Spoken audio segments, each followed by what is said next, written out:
Hey, everybody.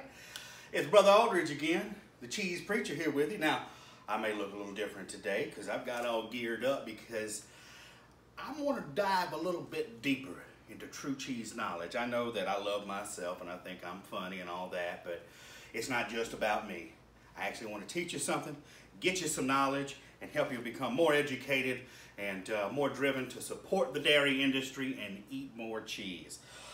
So when talking about cheese, I really wanted to get down to the basics as far as what is cheese, what are the ingredients.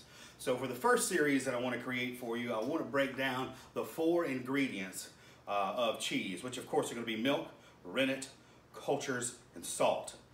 Now, believe it or not, there is a discussion between a lot of food people as far as what is the true definition of milk, what constitutes milk.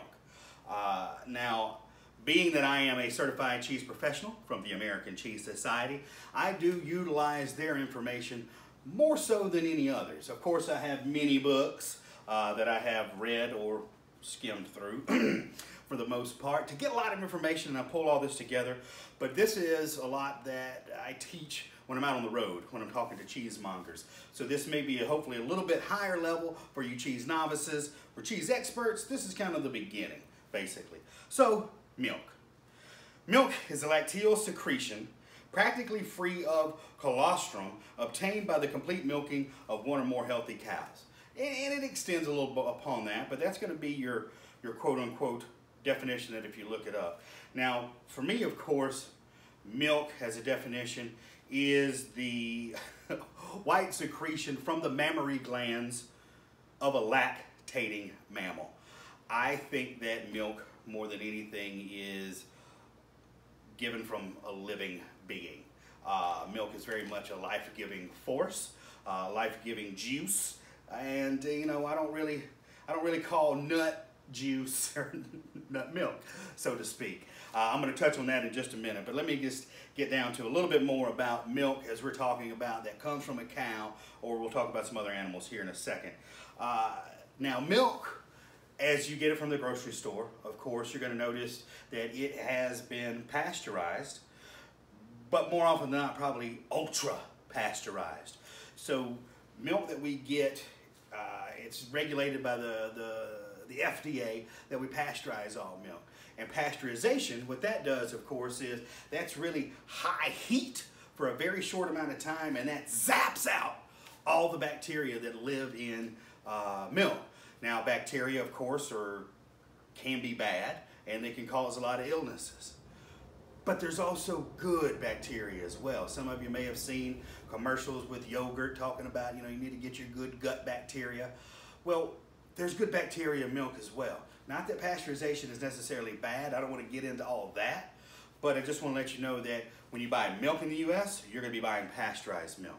Also, as far as how it affects cheese, a cheese has to be aged at least 60 days to be sold as a raw milk cheese in the United States. So the FDA has kind of come up with a guideline to say that 60 days of aging or ripening time for a cheese is enough for the bad bacteria to basically be gone from there. So 60 days you can get a raw milk cheese. So anytime you have any bries or really young cheeses, fresh cheeses, you're not going to deal with any kind of raw milk for sure coming out of there. Another thing that you may not know about milk, there's a term called homogenization. So homogenization is when you break down the fat molecules in milk so that they resist separation. If you've heard the term cream rises to the top, of course that's going to be a lot of the fat molecules really coming up to the top. And if you homogenize your milk, that's going to swirl that around basically and kind of mix it up so they don't want to glob together. There is non-homogenized milk, which isn't quite as popular, I think in a lot of regions, because it's kind of chunky, and we have grown to appreciate non-chunky milk in the U.S., so you're going to see more often than not homogenized milk. If you do get some great milk that you buy in a glass jar from a smaller producer, it may not be homogenized, so you could have a little bit of that cream kind of on top. Man, that's luscious. I think it's yummy. I think it's absolutely Absolutely worth having. So I said raw milk earlier though. So what's besides the difference? Of course, killing off all the bacteria. Raw milk is used in cheese. There are those of us proponents who really like raw milk cheeses. I like them because I think there's more flavor in there. I said I think because honestly, some side by side, if I had like a pasteurized manchego and raw milk manchego, it may be a little hard for me to tell. But more often than not, your raw milk cheeses, they kind of change even in flavor from season to season, depending on how wet the growing season is, how many nutrients are in the grasses that they eat, all that kind of good stuff. All right, so milk, once we break it down a little bit, see I got some new little boards up here, isn't that pretty cool? So milk.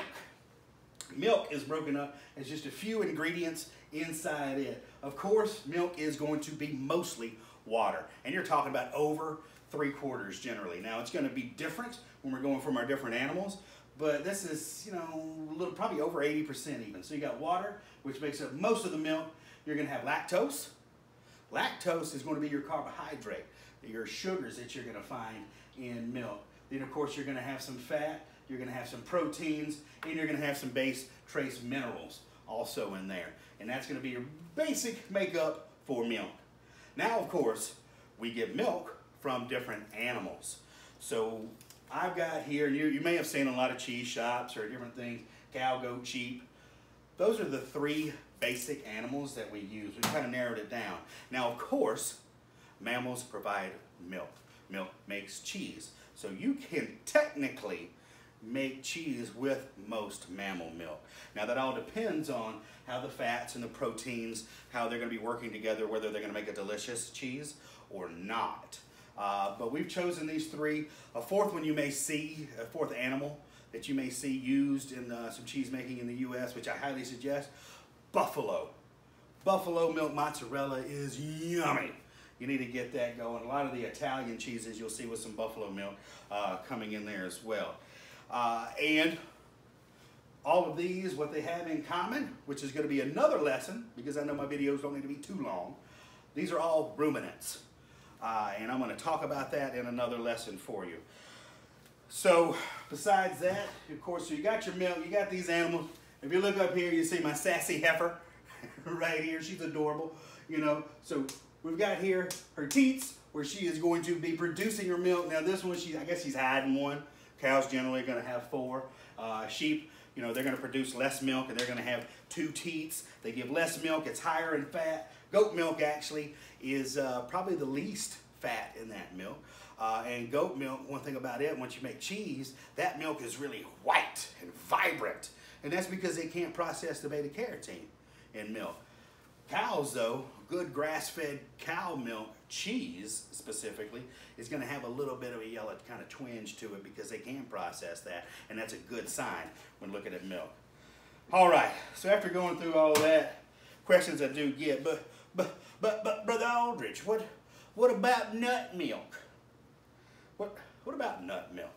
So, talking in terms as far as milk, I mentioned earlier in the video, I'm standing by the fact that it's going to be coming from mammals. Of course, people throw up the argument that, well, humans have been calling almond milk since probably the 13th century. Well, that's great. 13th century, we also thought that the earth was the center of the universe. At that time, we also thought that, bloodletting was a cure for disease. We didn't know much back then, and that's fine. I've got nothing against nut milk, and I got nothing against vegetarians. I think there is a demand for that, and I think that's great. I think that pulls some of the demand off of our milk, and hopefully one day we'll be able to all get along, but I think nut juice is appropriate. That may be a whole nother video for later. I don't want to get too far into that because there's also nut milk cheeses out there, which of course I've got nothing against. I think they're great for vegetarians, for those who do not want to consume dairy but still want to feel like they're eating cheese. It's not a big deal to me because I never really feel like I'm going to convert a vegetarian over to meat eating or dairy consumption, or I guess I should say vegan. I apologize, I'm more talking about vegans. But I don't really call those cheese. In the same way that Kraft singles isn't cheese, it's kind of a dairy product or cheese product of some sort. I think that's the way that we should kind of classify moving forward into like nut cheeses and things like that. Not to put it down, but we need to create that separation so we can lift our dairy farmers and our cheese makers up.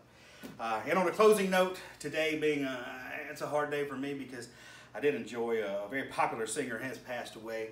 And this is my tribute to you, Mr. Kenny Rogers. Mongers in the stream, that is what we are. Nothing in between, how can we be far? Sail away with me to another world, and we'll eat cheese with each other. We'll eat cheeses and accoutrements. Till next time, y'all be blessed. Have a great day, and please like, share, comment. You know, make sure you like my page, subscribe, all that good jazz. I love you. Have a great day.